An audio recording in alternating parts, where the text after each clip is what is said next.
Hey everyone, in today's Just Thoughts video I'd like to talk about Pokemon Go, because let's face it, who isn't talking about Pokemon Go right now? It's been a huge success for Nintendo, so I kind of wanted to share my own thoughts and my own experiences with the game. Now, for those of you that don't know, and I'd be kind of surprised if you don't right now because it's been all over the media, Pokemon Go is a free app that Nintendo has released for Android and iOS, where you basically go about catching Pokemon in the real world. How this works is the game uses your GPS, your location, and then it places Pokemon on, the real world map, and you can actually see these Pokemon on the streets using AR technology. So the actual game itself is fairly simple. It's nothing mind-blowing. It's no new technology that's been introduced. It's Pokemon, and people want Pokemon. In particular, they've targeted, older fans as well by bringing in only the original generation. So you're getting a lot of Gen 1ers. And that's one of my gripes that I'll get to in a bit. So ultimately, that's why it's been such a success. They've reintroduced the original 150 Pokemon that you can catch on the go, literally, Pokemon Go, on the go, wherever you are. And when I say it's been a success, I mean it's been a huge success. At the time of recording this, I think they've just surpassed 35 million downloads, and here in the UK it's only been released for about a week, so that's pretty crazy. I mean, I'll cover the good stuff first. So I mean, the great stuff for Pokemon Go is the social aspect. There have been people gathering in hundreds, thousands in singular locations called Pokestops to set up lures to capture Pokemon and all that sort of thing. So literally thousands of people gathering in places. So the social aspect is crazy. There's people just talking about Pokemon. Just the other day, in fact, I was with my brother. We were heading out trying to find some rare Pokemon, and we found a Dragonair. But we ran out of Pokeballs, so we quickly ran to a Pokestop, get some Pokeballs to go back and get the Dragonair. And as we were on our way back, we saw a kid across the road, and he was like, guys, there's a Dragonair over there. And we're like, we know, we're just trying to get some Pokeballs. That sort of thing is it's unreal. There was a video that kind of went viral about a Vaporeon, I think it was in Central Park, and literally hundreds of people were running across this field to get this Vaporeon. I mean, whether it's a fad or whether it's something that's going to stay doesn't really matter. The impact it's had is phenomenal.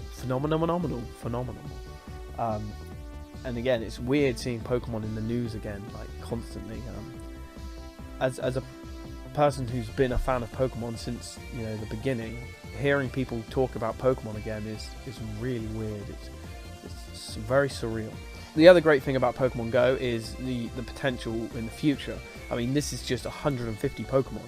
There will be, probably at least 800 by the end of this year when Gen 7 comes out. So Nintendo really can milk this a lot more. And in terms of things for the future, I mean, I'm not going to talk about them too much in this video because I've actually made a Just Ideas video detailing, I think, 10 ideas that I'd like to see in the future. So I'm not going to go too much into that, but I will state that there is so much more to come. Which leads very nicely on to the problems with the game. If you actually look at Pokemon Go from a technical perspective, the game is very buggy. The servers cannot cope with the demand, and partially that's not their fault. They didn't expect it to be as big as it is, but at the same time, the game's been out, just like I said before, just over a week in the UK, and the servers have probably gone down every other day, which is crazy. But the thing is, you still want to play it. It's really weird. The fact that a game that's so buggy, that crashes all the time, you still want to pick it up and go. Crazy. So yeah, buggy as hell. In terms that it crashes a lot. So as I was talking just before about that Dragonair, it froze quite a couple of times on that Dragonair, and it's very rage-inducing, but you still want to do it. It does have a couple of other bugs in terms of, it doesn't load correctly sometimes. My Pokedex on mine doesn't work at all for some reason. I don't know. I've downloaded it officially. I just don't know why my Pokedex doesn't work. Whatever Pokemon I click on, it seems to go to Bulbasaur. It's really weird. I need to figure that out. So that's mainly the only issues with it. But that's quite some significant issues if you consider the whole game is based around you constantly being online. So yeah. So that's just a little bit about my experience. Personal opinions of the game, I think it's great. I love it. I haven't played it a huge amount. It actually kind of persuaded me to go out and get a new phone because my old phone couldn't hack it. So yeah, and the future is very bright for it. I think there are some issues, but I have confidence that they'll be addressed. So my only other issue, going back to a point I made previously in this video, is there's a lot of people that have picked this up claiming to be Pokemon fans that have not, paid any attention to the series for the past 15 years and now claim they're Pokemon fans. And you know what, that's fine, but it kind of it irritates me a little bit because there are people out there that probably bullied kids for liking Pokemon as they were growing up. There's probably kids out there, that proper picked on each other for liking Pokemon, and I was never really one of them. I've always liked Pokemon, but no one really picked on me. I got the odd remark. Yet the people that are doing that are now the people that are playing this game, claiming to love Pokemon, and I just think, I don't know, it's very hypocritical. It hasn't ruined my experience of the game, but it does kind of grind my gears a bit when I see a lot of people out there claiming to, be these Pokemon fans that have mocked the series for several years. But like I said, that doesn't, deter my love or interest for the game. I just think that some of those people are a little bit annoying, let's say. That said, I will happily get involved with them and tell them where rare Pokemon are. The other point I wanted to make, of course, is the other side of the people that are mocking people for not playing Pokemon Go. And what I'd say to them is it's a game, it's a fad. It's probably going to die in a couple of weeks, let's be honest. Despite Nintendo's best efforts, I'm sure they won't be able to keep it going for ages. Could be wrong, of course. I didn't expect the game to be that big anyway.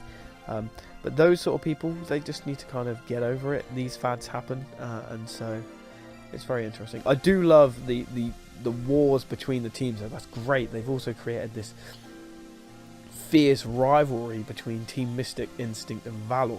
What teams are you guys on, by the way? I haven't actually joined a team yet, but I'm going to join Valor because that's what my girlfriend and one of my other mates is on. So I think that's great as well. It's really interesting, I think, and I will be watching it very closely over the next couple of months to see what happens. So yeah, that's just basically my thoughts and opinions on the game, guys. Thanks for listening in. Let me know if you enjoyed this video, and I'm going to be making more thought videos anyway on other subjects coming up with Nintendo, including the notorious hate for Paper Mario Color Splash and stuff like that. So let me know your experiences with the game, guys. Is there anything I've missed? Is there anything you want to talk about? Let me know in the comments below, and I will respond as soon as I can.